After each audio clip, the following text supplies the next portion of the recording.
This is double integration problem. Okay, so इसको solve करना है तो देखो इसमें जो है लिमिट जो है आपको कांस्टेंट लिमिट ली है। क्या लिखी है? 0 to infinity, 0 to infinity.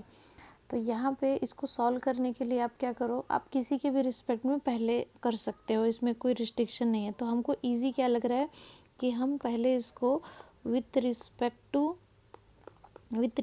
To x इसको इंटीग्रेट करें, ठीक है ना। तो जब हम इसको इंटीग्रेट करेंगे तो इसका मतलब क्या है, 1 प्लस वाई स्क्वायर जो गिवन है उसको हमको क्या करना पड़ेगा, कांस्टेंट मानना पड़ेगा। ओके, तो मान लो कि मैंने इसको क्या मान लिया है, इसको मैंने मान लिया है सपोज दैट ए मान लिया है। ओके, तो let this is a, so that उसके हिसाब से अब मैंने इसको चेंज किया तो ये मुझे क्या मिलेगा, 0 to infinity, 0 to infinity e to the power minus X square A, और ये मल्टीप्लिकेशन में है। ओके, सो यहाँ पे क्या है, x d x, and then मैं बाद में इसको क्या करूँगी, वाई के रिस्पेक्ट में इंटीग्रेट करूँगी। सो नाउ यहाँ पे ये जो लिखा हुआ है ये देखो, ये तो इसको क्या करते हैं, अब इंटीग्रेट करना है। आप इसके बारे में अब सोचो, ये मत सोचो कि आपने भी क्या सब्स्टिट्यूशन किया। अभी हमारे पास में ये प्रॉब्लम है जिसको सॉल्व करना है, ठीक है। हमने आफ्टर सब्स्टिट्यूशन, तो हम इस तरह का प्रॉब्लम कैसे सॉल्व करते हैं, जैसे कि यहाँ पे एक्स डी एक्स दिख रहा है तो हमको क्या करना पड़ेगा, x square a is equal to क्या मानना पड़ेगा, टी, है ना। तो इसके हिसाब से जब हम ऐसा करते हैं तो इसका क्या करते हैं, डिफरेंशिएशन। तो एक्स स्क्वायर का डिफरेंशिएशन क्या होगा, 2x, और ए कांस्टेंट है एज इट इज़ रहेगा, dx is equals to dt। तो नाउ x dx की जगह हम क्या लिख सकते हैं, dt/2। तो ये जब सब्स्टिट्यूशन होगा तो वैल्यू में भी चेंज आएगा, जैसे कि अब यहाँ पे लिमिट कितनी है, 0।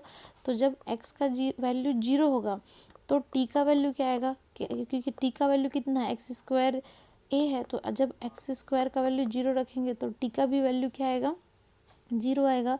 इसका मतलब क्या हो गया, जब हमने x का वैल्यू 0 रखा तब t का भी वैल्यू क्या आ गया, 0। इसी तरीके से जब आप x का वैल्यू इन्फिनिटी रखोगे तो ये क्या होगा, इन्फिनिटी का स्क्वायर क्या होगा, इन्फिनिटी होगा। इन्फिनिटी में क्या, तो वैसे ही यहाँ पे तो मतलब लिमिट क्या है, नहीं चेंज होगी। ओके, तो ये क्या हो गया, 0 टू इन्फिनिटी। नाउ यहाँ पे लिख दो इसको e raise to minus T, और इसकी जगह पे आप लिख दो D T divided by 2, sorry यहाँ पे ए छूट गया, 2a। ओके, नाउ अब इसके बाद हम लोग y के रिस्पेक्ट में करने वाले हैं, ध्यान रखो। Okay, so now 0 to infinity, अभी यहाँ पे ये जो है e की पावर x का इंटीग्रेशन क्या होता है, e की पावर x होता है। तो यहाँ पे क्या आ जाएगा, e की पावर x, और ये जो 1/2a था वो यहाँ पे हम लिख लेते हैं। ओके, एंड नाउ लिमिट इसके ऊपर अप्लाई करेंगे, 0 to infinity and d y. तो e की पावर माइनस इन्फिनिटी क्या होता है, 0, एंड e की पावर 0 वैल्यू कितनी होती है, 1।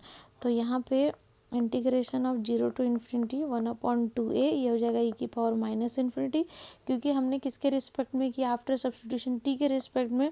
और सॉरी मैं यहाँ पे नेगेटिव लगाना भूल गई हूँ, क्योंकि ये e की पावर x का इंटीग्रेशन तो e की पावर x होगा, बट ये नेगेटिव सिंबल है उसकी वजह से यहाँ पे क्या आएगा, नेगेटिव सिंबल भी आएगा।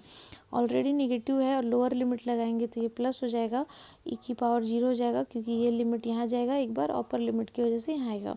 नाउ यहाँ पे हम लिखेंगे इसको डी वाई। तो जैसे मैंने यहाँ पे वैल्यू लिख के रखा है इसके हिसाब से इसका वैल्यू कितना आ जाएगा, यहाँ पे आ जाएगा 0 + 1 डी वाई। नाउ जो हमने a माना था, a क्या माना था हमने, 1 + वाई स्क्वायर। अब मैं उसको रिप्लेस कर दूंगी, तो 1/2 कांस्टेंट कर लो, ये बाहर आ जाएगा, और यहाँ पे आएगा 1/a डी वाई। अब मैं इसको चेंज कर देती हूँ, लिमिट को a से किससे, जो हमने एक्चुअल माना था उससे मैं इसको चेंज कर दूंगी। तो आप लोगों ने पढ़ा होगा कि इंटीग्रेशन इसका कितना होता है, 1 + एक्स स्क्वायर का कितना होता है, tan इनवर्स x होता है। तो वैसे ही इसका कितना हो जाएगा, 1/2, ये हो जाएगा tan इनवर्स y। लिमिट कितनी है, 0 टू इन्फिनिटी। तो एक बार अपर लिमिट, क्योंकि y के रिस्पेक्ट में किया है इसलिए हम यहाँ क्या करेंगे, y की जगह इन्फिनिटी, लोअर लिमिट की वजह से नेगेटिव, एंड y की जगह पे 0। तो इन्फिनिटी कहाँ पे होता है वैल्यू 10 का, पाई बाई कहाँ पे होता है, π/2 पे। ओके, एंड tan इनवर्स यहाँ पे ये क्या है, 0, तो ये कब होता है, 0। तो जब इन दोनों का आप मल्टीप्लाई करोगे तो यहाँ पे आपका आंसर कितना आ जाएगा, π/4, जो कि आपको प्रूव करना था। ओके।